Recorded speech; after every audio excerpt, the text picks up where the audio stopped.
tunapozamia wewe mimi nilikuona, umeona ukiwa unaenda chini, baadaye nikawa tena sikuoni tena. Yaani umenipotea ghafla nisikuoni. Umeona? Sasa nilivyokuwa sikuoni, mimi nikawa tena sijajaji tena kukufuatilia wewe, ikabidi sasa mimi niendelee kwenda chini, kuwahi kuchukua mchanga nirudi. Umeona? Sasa nashangaa nimeingia kwenye shimo mwanangu. Umeona? Sasa ndo kwenye kutoka sasa pale ndo yani namuomba Mwenyezi Mungu anisaidie yani kila ninavyojivuta wapi. Umeona? Ndio bahati nzuri nikawa nimetoka. Umeona? Yule mwenzangu sasa akasemaje, mbona mimi nilikuona?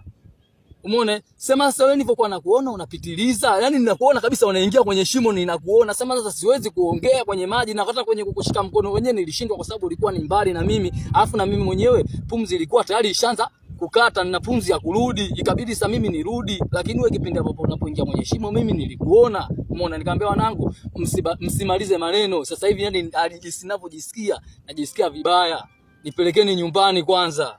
Ndio ikabidi wanichukue wanipeleke juu nyumbani tena, ndo nikapeleka hospitalini tena wakanitibu.